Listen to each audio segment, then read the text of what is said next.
오늘은 그녀는 평범한 삶을 배분하게 만들었다. 책 13페이지 중간 부분 살펴보겠습니다.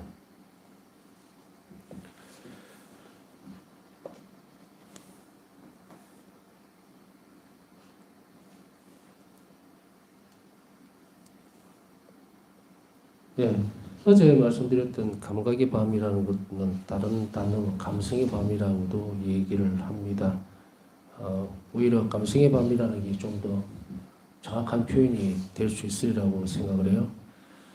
왜냐하면 우리가 감성이라는 것은 오감까지 다 포함을 시키고 있기 때문에 궁극적으로는 그 단어가 더 적합하지 않느냐라는 생각이 들었습니다. 뭐 감각의 밤이라 하더라도 크게 무리는 없어요. 무리는 없는데 좀 더 폭넓게 좀 더 쉽게 이해를 할 수 있는 단어라면 그것이 오히려 더 적합하지 않겠느냐라는 생각이 듭니다. 일단 바울사 성경은 이렇게 감성의 밤을 지나고 나야 이 부음의 영혼의 수동적 밤이라는 영적 고통, 영적 체험도 하는데 이 바울사 성경에 있어서 영혼의 수동적 밤은 참 고통스러운 말로 표현할 수 없는 부분이에요. 예수님이 현존을 느끼기는 하는데 친밀감에 대한 부분들이 이렇게 와닿지를 않는 거예요. 영혼 안으로. 계속 메말라가는 거예요. 영혼이. 계속 메말라. 그래서 우리가 어떤 때는 그래서 우리가 살아가는 삶에서도 이런 체험들이 있을 수가 있어요. 뭔가 옆에 사랑하는 사람들이 참 많은데도 불구하고 그 사실을 알면서도 영혼이 느끼는 그 메마른 상태, 그런 상태를 느낄 때가 있죠. 그래서 어떤 때는 인간적으로 보면은 막 귀찮고 또 있다는 것을 알고 인정하면서도 또 밀어내버리고 안에 침투하지 못하는 어떤 영역이 있어요. 아니, 자기가 본인이 꼭 굳이 그것을 밀어내려고 하는 것도 아닌데 이런 상태를 우리가 가끔씩 똑같이 나눠도 이런 경험들을 조금 되살펴본다면은 바울사 성경에 있어서 이제 정말 사랑하는 예수님 만나지 못하는 부분이 그러니까 뚝 떨어져 있으면 차라리 이별이라는 그런 단어로 쓰면 되는데 그게 아니고 수동적 밤은 영혼의 수동적 밤이라는 것은 예수님이 현존 알아요. 있어요. 그럼에도 불구하고 영혼이 메말라가는 거예요. 들어오지 못하는 거예요. 이 영역 안으로. 그것을 겪게 만듭니다. 이거 지나고 났을 때 바울사 성경에 있어서는 이 부분들이 굉장히 고통스러운 것이지만 이제 예수님의 현존과 합치되려고 하는 영혼의 힘입니다. 계속 메마르지만 하느님을 사랑하려고 하는 그런 그 부분들이 안에서 계속 의지적으로는 가요. 의지적으로 가는데 채워지지 않는 거예요. 그래서 바울사 성경에는 공함이라든지 이런 단어를 쓰기는 하는데 예수님이 못 만나서 만나지를 못해서 혹은 옆에 있는 걸 체험하지 못해서 그런 게 아니에요. 예수님 옆에 있다는 걸 알고 영성때 오신다는 것도 알아요. 그런데 홀로 있다는 느낌들을 계속 줍니다. 그렇게 함으로 인해서 영혼이 어떻게 됩니까? 어떻게 단련됩니까? 주님 없이는 우리가 아무것도 아니라는 영혼이 그 사실을 바닥까지 내려가도록 만들어 놓는 것이 이런 영혼의 수동적 밤의 형태입니다. 그렇기 때문에 이것이 얼마나 고통스러울까. 잘 안 보면 모르는데 그것도 아니에요. 다 느끼고 다 해요. 그리고 이 영혼의 수동적 밤 오기 이전에 예수님과의 친밀감이 있죠. 너무도 자비로우신 분이가 이것이 있다 보니까 이 중간 부분에서 이 부분을 만들어 놓으면 교량 역할을 해야 되는데 이것이 끊어져 있는 상태. 그 상태가 되면 영혼은 바짝 말라 비틀어진다고.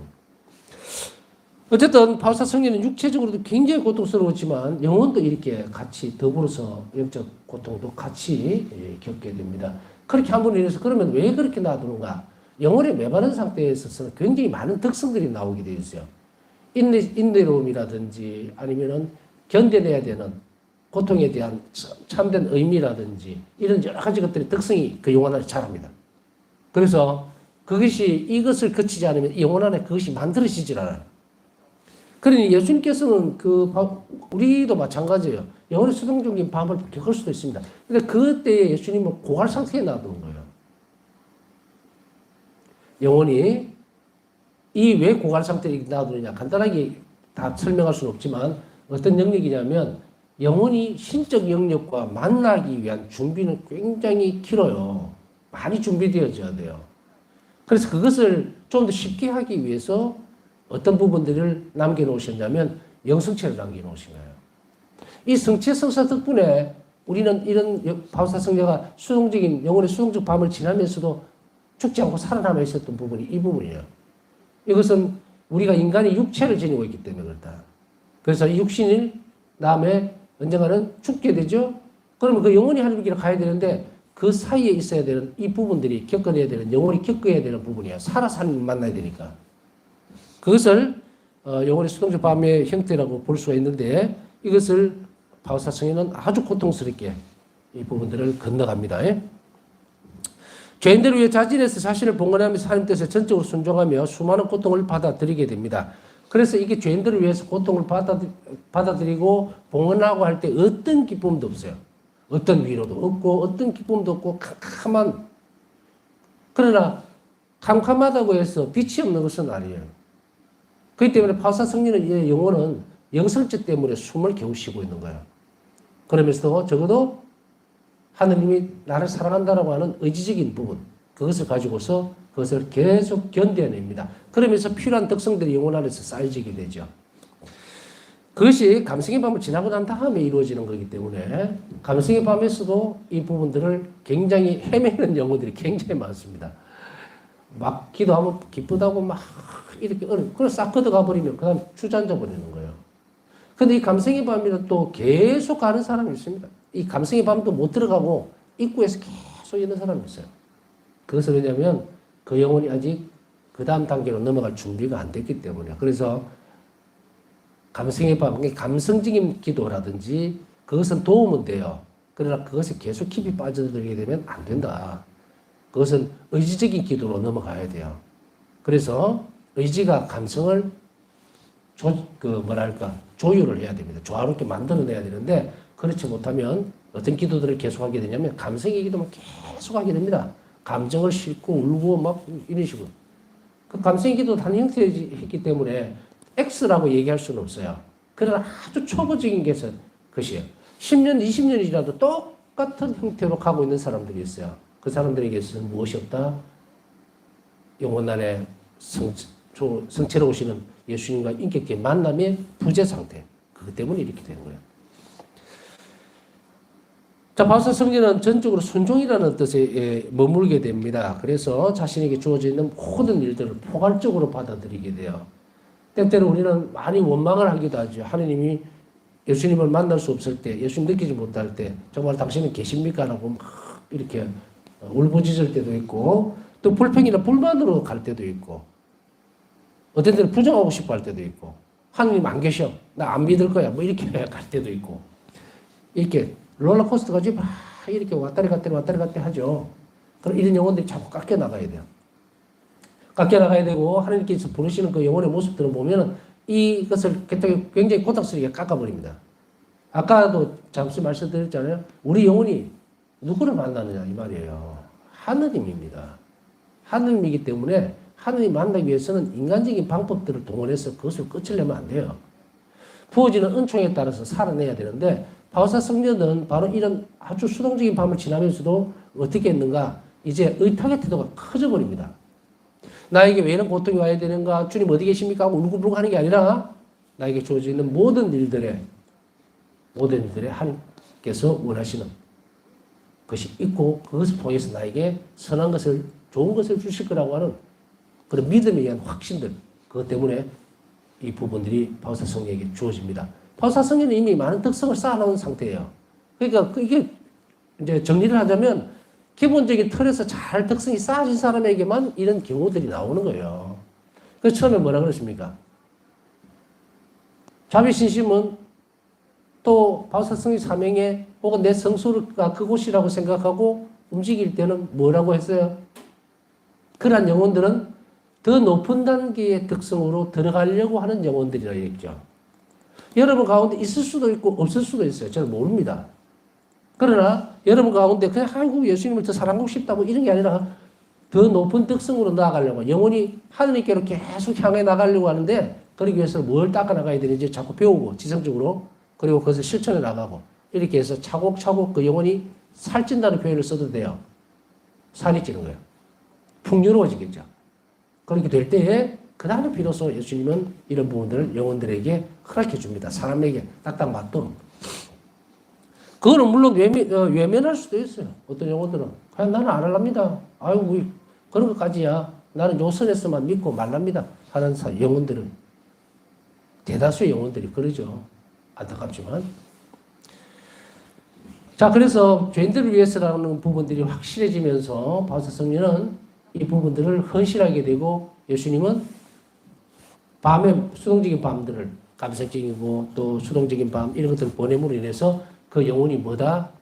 하나님께 더 의탁할 수 있도록 끊임없이 계속해서 이끌어 나가줍니다. 그러니까 이제 바울사 성령에게서는 이 단계에서 뭐가 필요합니까? 그냥 다 몽땅 받아들이는 거예요. 목표는 분명하거든요. 죄인들의 회개를 위해서, 죄인들의 구원을 위해서 자진해서 사는 거기 때문에 주어져 있는 어떤 형태들인 간에 이제 주님 마음에 드십니까? 라고 그 의미를 따지지를 않고 그대로 다 받아들여버려요. 그렇게 함으로 인해서 바울사 성령가 수동적 밤을 고통과 함께 넘어갔을 때 뭐가 자라있습니까? 의탁의 태도가 확실하게 짜졌죠. 자, 그 뒤에 상황들을 우리는 보고 있는 겁니다. 바울사 성령가 이런 상황에서 받아들이고 저런 상황에서 순명하고 이런 부분들이 이미 앞에 뼈대가 이렇게 만들어진 거 영혼의 내밀한 부분에 있어서는 이런 과정들이 몇 년간 지속되면서 영혼을 단련시켰던 거예요. 영혼을 단련시킨다는 것은 아까 설명드렸죠. 영혼이 단련되지 않으면 뭐다? 신비적 부분에서 예수님과 결합할 수가 없다는 거예요. 결합할 수가 없다. 그렇기 때문에 이 말을 우리가 풀어서 쉽게 설명해 줬을 때 그런 거예요. 성체로우신 예수님이 내 영혼을 활동하시기 위해서 이런 표현을 쓰죠. 활동하시기 위해서는 뭐 해야 됩니까? 의탁하는 태도가 근본적으로 있어야 되고 겸손과 순명이 있을 때에 예수님이 우리 영혼 안에서 나를 만나기 시작한다 이 말이야. 그러면 먼저 선행해야 될 거는 뭡니까? 왜 하나님은 내 앞에 안 나타나십니까? 내가 이렇게 기도를 하고 막 이렇게 열심히 하는데 당신 말이고 그나 자기 기분대로 한 거잖아. 예수님 원하는 방법 한번 하는 거 쓰지도 않고 자기 마음대로 이제 명확해졌죠. 예수님 겸손하고 순명하지 않는 영혼 안으로 들어갈 수가 없다. 문이 안 열려요. 그런데도 많은 사람들, 대다수의 많은 사람들은 자기 방식대로 막 하는 거는 나는요, 기도 열심히 하고, 레조 활동도 하고, 성체적도 하는데 왜 예수님이 나한테 답을 안 해주십니까? 라고 할 수 있겠는가?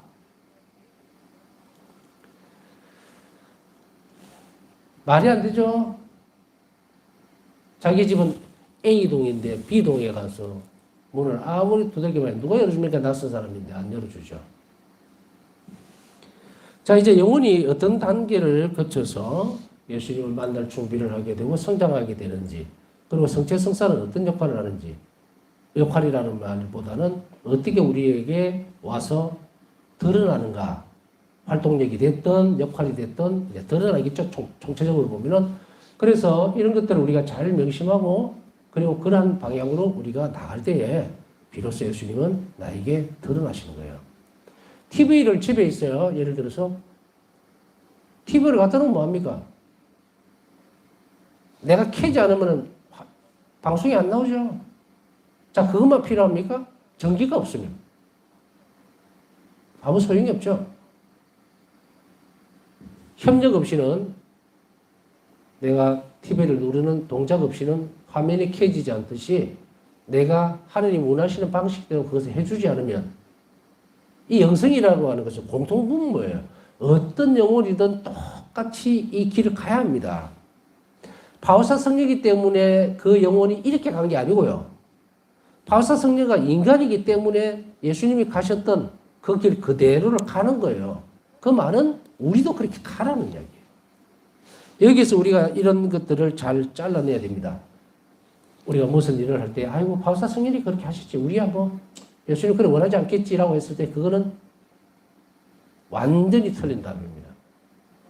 바울사 성령은 성인이시니까 구원받고, 우리는 나는 뭐, 구원 안 받아도 돼. 그거하고 똑같아요. 이 얼마나 어리석은 인간입니까? 그러니, 우리는 그런 것이 아니고, 바울사 성령가, 앞에 전에 설명했죠. 눈길을 걸어가는 그 발자국 그대로 따라가야 돼요. 영혼이 걸어가는 길이에요, 여기에. 여기는 예외적인 사람이 아무도 없다. 근데 바울사 성령은 이렇게 전적으로 순종하고 모든 고통들을 다 끌어안아 버리겠다는 거예요. 그러면서 이 일을 통해서 어떤 일을 했을까? 전적으로 죄인들의 회개를 위해서 또 구원사업에 협력하기 위해서 모든 고통들을 다 끌어안고 묻지도 따지지도 않고 갔다니요. 그러니까 그 효과적인 측면에서 보면 이를 통해서 무엇을 얻게 되는가? 첫째로 위험에 처한 영혼들을 도울 수 있었다. 이제 실제적으로 드러납니다.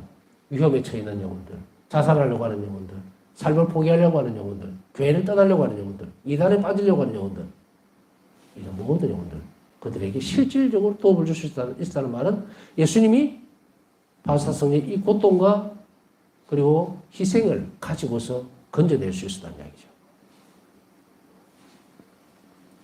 이 단계에서 우리가 잠시 멈춰본다면 얼마나 대단한 일입니까? 여러분 한 명의 기도가 실제로 그 영혼을 정말 삶을 포기하려고 하는 사람을 다시금 그래 살아봐야지 내가 왜 이러지 하고 딱 돌아설 수 있다면 내 한평생을 바쳐서라도 그런 순간을 한 번이라도 볼 수 있다면 얼마나 놀라운 일이겠습니까? 어떤 사람이 한평생을 온갖 거를 다 하고 착한 일하고 다 했다 하더라도 그거를 몽땅 다 합친다 하더라도 내 희생이 예수님 손에 가서 실제로 그 영혼을 건져내는 것과 비교를 해봤을 때 어떤 것이 더 클 건가? 그것은 그 영혼 한 영혼을 실제로 건져내는 그 일이 상상할 수 없을 만큼 크단 말이죠. 자, 그렇게 본다면 내가 교회를 위해서 또 세상을 위해서 아무것도 하고 있지 않다는 것이 너무도 부끄러운 일이라는 사실을 알아들어야 됩니다. 예수님께서 일기에서 분명히 바울사성에게 말씀하고 계시죠? 내가 십자가성의 죽음을 받아들일 때 그걸로 인해서 영혼들을 구원할 때 너 뭐 했느냐? 바울사성이 그 대답하죠.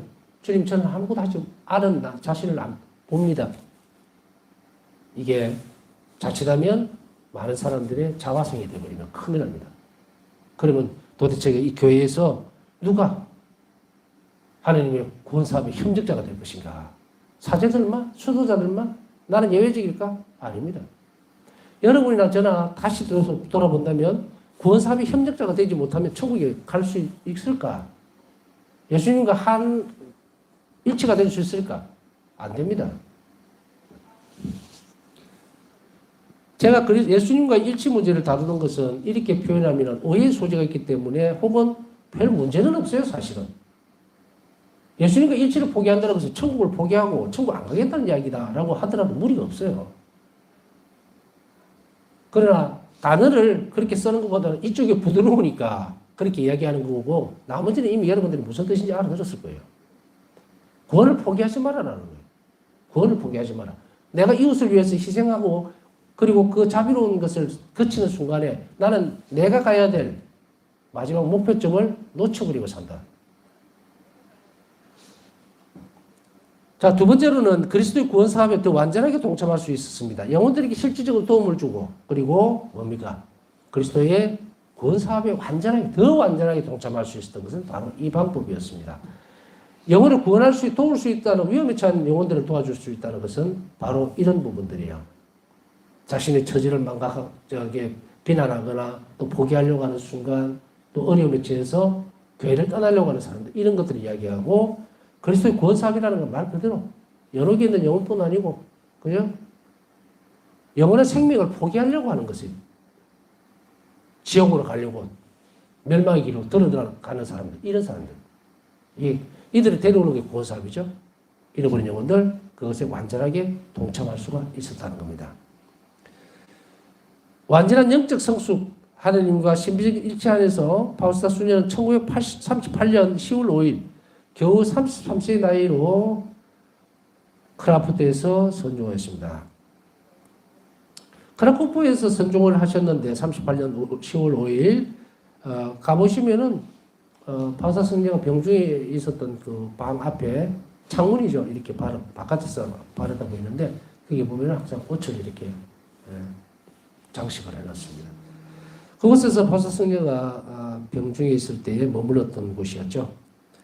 바울사 성녀는 이렇게 33세, 33년이라는 의미 있는 숫자가 뭔지 기억하시죠? 예수님도 33살에 공생을 끝냈죠. 돌아가셨죠?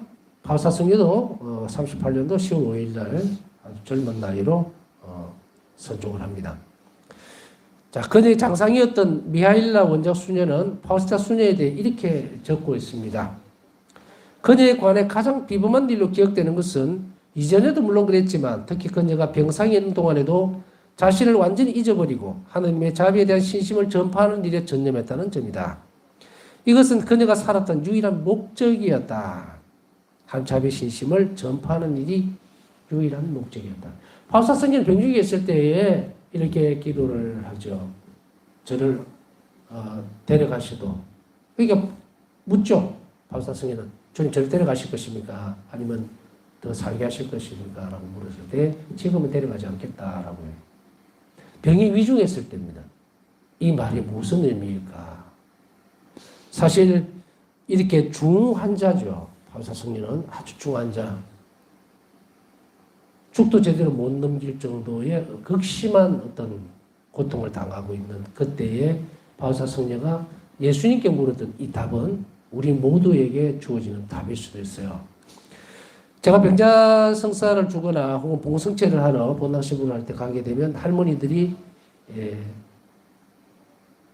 가족 없이 혼자 있는 경우가 많이 있습니다. 그래서 레조단원들이 수고를 많이 하죠.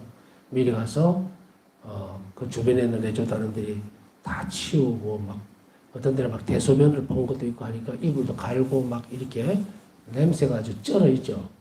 가보면 대부분 불행한 사람들이 참 인간적으로 보면 사회적으로 보면 불행한 사람들이죠.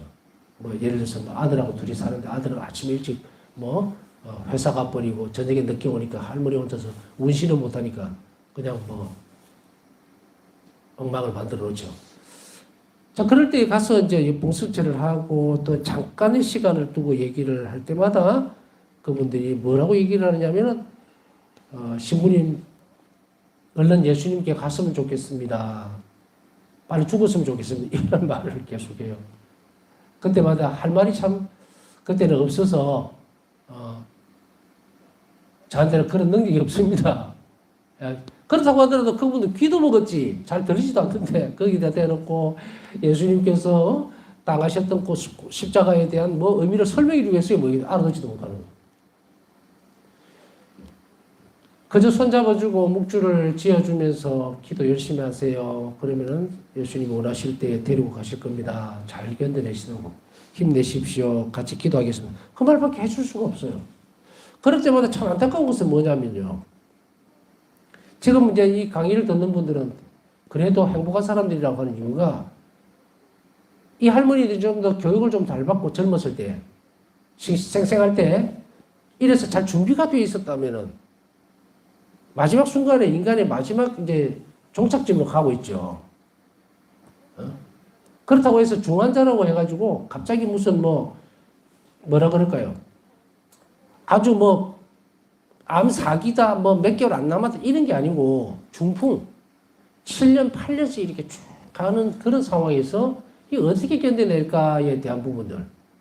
그때 가르쳐 줄 수도 없어요. 나이가 들면은 젊을 때에 가지고 있던 것들을 가지고 살아야 되는데, 준비가 안 돼 있으니까, 도대체가 영성체를 하면서도 성체가 성사에 대한 의미도 모르지. 그냥, 주면 그냥 영하는 거예요. 불쌍하죠. 옆에서 계속 기도만 하기를 해주라고 얘기를 하는데, 지금 여러분들은 굉장히 중요한 준비를 하기 좋은 시간들을 보내고 있으니 얼마나 복이 있는지 모른다는 이야기예요. 내가 그래서 젊은 사람들, 그러니까 아주 늙지 않은 나이가 만만한 그런 신자들에게 본당신부할 때 계속 얘기를 합니다. 지금 여러분들이 귀 잘 들리고 눈 잘 보일 때 제발 좀 준비 좀 하세요.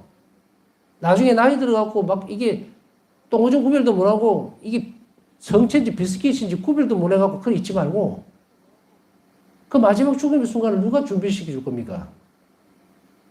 그때는 돌아올 수 없어요. 안타까워도 돌아올 수가 없다고. 그러니 지금부터 잘 준비하고 살아내야 되는데 여기에서 그럼 어떻게 살아갈까요? 라는 질문에 대한 답을 여기에 주고 있습니다. 뭔가 그대가 살았던 유일한 목적, 여러분이 살아내야 되는 유일한 목적은 이제부터 자비신심을 전파하는 일에 전념했다는 거예요. 해야 합니다. 자비신심을 전파하고 자비신심을 살아내야 합니다. 이것이 여러분이 이 땅에서 지금 살아내야 되는 살고 있는 목적이에요. 예수님이 여러분이나 저나 숨을 쉬고 살 수 있게 만들었던 허락해주는 오늘의 삶은 자비신심을 살아내고 전파하기 위해서 살려놓은 거예요. 내가 잘났어, 무슨 뭐 공로가 많아서 어떻게 실수로 살아있는 겁니까? 아니에요. 내일 눈을 떴을 때에 여러분들, 아이고, 오늘 어떻게 살지? 직장에는 어떻게 가지? 또 남겨지는 과제는 어떻게 하지? 그렇게 해갖고 살아나는 것이 아니고, 오늘 어떻게 하면 이웃에게 자비로울 수 있을까? 어떻게 하면 오늘 나에게 주어진 일에 하나님께 의탁할 수 있을까? 그리고 이웃에게 어떻게 자비를 전파할 수 있을까? 자비신심을. 그러기 위해서 여러분들은 내일 눈을 뜨게 된다면 그것이 여러분에게 주어진 목적이면서, 이게 살아내야 되는 목적이면서 예수님이 살려놓는 목적이에요. 그렇게 본다면 내일 만일에 눈을 뜨는 이 세상의 모든 사람들은 어떤 그 이유로 살아있을까? 그 질문에 대한 답은 이거밖에 없습니다. 자비로워지라고. 자비의 신심을 전파하고 이웃에게 자비로워지라고 내일 하루를 또 살게 만든 거예요. 그렇게 본다면 내일 하루 또 나에게 그 기회를 주는 거겠죠? 이것이 여러분이나 저나 내일 오늘 살아내야 되는 하루하루의 목적이 될 때까지 노력해야 돼요. 지금은 어떤 분들은 그렇죠. 만나보면 아이고 저 시부님 뭐 어떻게 하면 자비신심을 더 잘 살아낼 수 있을까요? 혹은 어떻게 하면 자비신심을 더 전파할 수 있을까요? 또 어떻게 보면은 하나님께 더 의탁할 수 있을까요? 하루 종일 이 고민을 하고 있습니다. 하는 사람들은 소수입니다. 그것도 여기서 교육을 받고 그래도 지금까지 지성적인 노력을 계속해왔던 사람들은 이 신앙적인 상태에서 이 대화, 말의 종류가 고급져 있어요.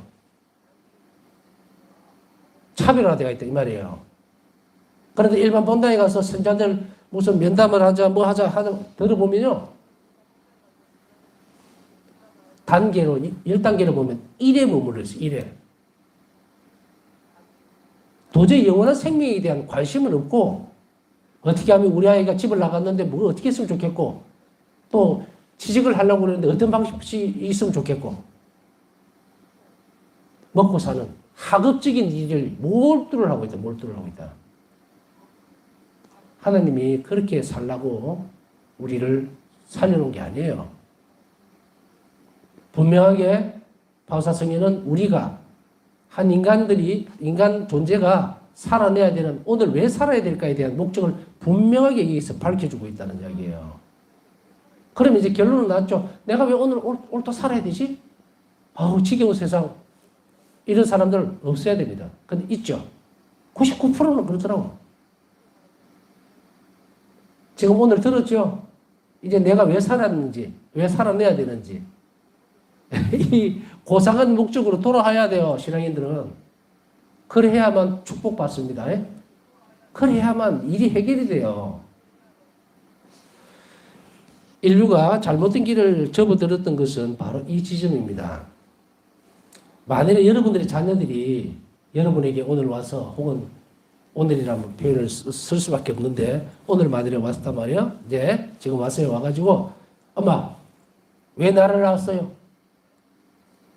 왜 고달픈 이 세상에 내를 낳아갖고 내가 이렇게 고생하게 만들어요? 이렇게 하면 여러분 어떤 대답을 하시는지 한번 생각해 보세요. 오늘은. 어물어물? 그때는 제가 했던 이 대답을 해 주셔야 돼요. 너가 이렇게 살면 분명히 하나님이 축복하실 거고 너는 행복해질 수 있어. 너가 지금 잘못 살고 있기 때문에 이런 거야. 하고 명확하게 지적을 해줘야 된다. 만일에 신앙인들 가운데 불행하다고 느끼는 사람이 있다든지 자기가 힘들다고 그리고 이 세상이 너무 각박하고 혹은 버림받았다고 생각하는 사람에게는 이 말을 분명히 해줘야 됩니다. 네가 자비롭지 못했기 때문이다. 그래서 하나님이 너를 축복해 줄 수가 없었고 그리고 너를 부유하게 만들어줄 수가 없었다. 이것이 영원에서부터 너를 창조했던 하나님이 너에게 준 삶의 목적이다. 이제 바울사 성령에게서 우리는 명확해집니다. 우리가 자비로운 길을 벗어났을 때에는 삶의 의미도 목적도 완전히 다 틀어져 버립니다. 때때로는 우리 사람들이 이런 방식들이 아닌 포악하고 사람을 짓밟고 올라서고 억압하고 하면서 잘 먹고 잘 사는 듯이 보이지만 이 땅에서 잘 먹고 잘 사는 사람들의 마지막 최후는 가장 비참한 말이라는 것도 우리는 알아들어야 됩니다. 지금 우리가 보지 않는다고 해서 내가 처벌하지 않는다고 해서 그 사람들이 벌을 안 받는다? 그럴 수는 없습니다. 왜냐하면 그들에게 자비가 없는 한은 하나님의 정의로 그 결말을 가져올 거기 때문에 우리는 그것에 대해서는 신경을 쓸 필요가 없다는 거예요. 하나님께서 하시는 심판의 주권자는 하나님인데 왜 저 사람을 처벌하지 않습니까? 하고 내가 할 수 있는 것은 아니다, 인간이. 그렇다면 어떻게 됩니까? 축복받은 삶을 살기 위해서 나는 그 길만 가면 돼요. 그러면서도 복이라는 건 나누기 마련이거든요. 사랑은 넘치기 마련이죠. 그러니까 다른 사람들에게도 이 길을 가르쳐 줘야 됩니다. 그랬을 때 참으로 우리가 예수님 때문에 예수님을 위해서 라는 말을 쓰지만 결국은 예수님 때문에 우리가 행복해질 수가 있다는 것을 확인하게 되죠. 자, 장상이던 미하엘과 원장 수녀는 바울사에게 이렇게 이야기합니다. 그래서 그녀가 가장 비범한 일로 기억되는 것은 이전에도 물론 그랬지만 특히 그녀가 병상에 있는 동안에 자신을 완전히 잊어버렸다. 이게 가능한 일일까? 자신의 처한. 그래서 바울사 성녀는 당신 자신이 정말로 어떤 것도 원하지 않았음을 알 때 놀랍습니다. 우리가 아파보면 알잖아요. 아파보면은 막 이거 해달라, 저거 해달라, 이거 해라, 조금만 해도 삐져가지고 서운해하고 막 이러는데 바울사 성령이. 그러니까 이 미하엘라 원장수녀니까 자주 병문안을 갔을 거예요. 바울사 성령에게. 그러나 바울사 성녀의 어떤 부분들, 비범한 부분들, 특별한 부분들이 정말로 뛰어난 분이다라고 느껴서 갔을까? 물론 장사이니까 분명히 미하엘라 수녀에게도 그런 것을 느꼈어요. 그러나 그렇다 하더라도 바울사 성령에게 갔을 때는 바로 이런 점들을 간직하고 기억을 해야 된다는 것은 얼마나 큰 일인가. 자신의 것을 온전히 잊어버리고 그 일에만 몰두한다는 것은 이건 있을 수 없는 일이라고 받아들인 거예요. 사람이 너무 아프면요 머리가 텅 비어가지고 어떤 것도 안 합니다. 그러나 바울사 성령은 완전히 병중에 있음에도 불구하고 어떤 것도 원하지 않았고 어떤 것도 더 보태지도 않았고 그저 많은 이들에게 자비에 대해서 얘기할 수 있다는 것이 엄청난 일이었는데 바울사 성령은 이미 어떻게 됩니까? 앞에 설명한 것으로 충분히 답이 나왔죠. 나에게 맡겨져 있는 영혼, 내가 자비롭지 못하다면 그 영혼을 나중에 내가 어떻게 책임질 것인가. 내가 자비로운 말을 한마디만 해주면 한 영혼이 구원될 수 있으라는 것을 바울사 성령의 영혼은 알아들었어요. 여러분들도 그 지점에 대해서 묵상을 굉장히 많이 해봐야 됩니다. 나에게는 어쩌면 쉬운 일일 수도 있어요. 여러분 자비 5단계도 바치는 거 어렵습니까? 물론 아주 고통스러운 병중에 있는 분에게는 어려울 수 있어요. 그러나 통상적으로는 그 자비기도 5단계 해주면 되지 뭐 라고 하지만 그 자비기도 힘에 대해서 내가 그 시간 잠깐 5분 10분 그거 내놓는 그것을 위해서 정말로 처절하게 무너질 수밖에 없는 영혼이 천국으로 갈 수 있고 연옥 고통에서 벗어날 수 있다면 상상을 해보면 내가 뭐길래 나에게 예수님이 이런 기회를 주시는가. 그래서 이전에 말씀드렸지만 기도는 내가 선택할 수 있는 게 아니라 내가 기도할 수 있는 시간을 하나님 주심에 대해서 감사드리지 않는다면 어떤 누구도 기도할 수가 없어요.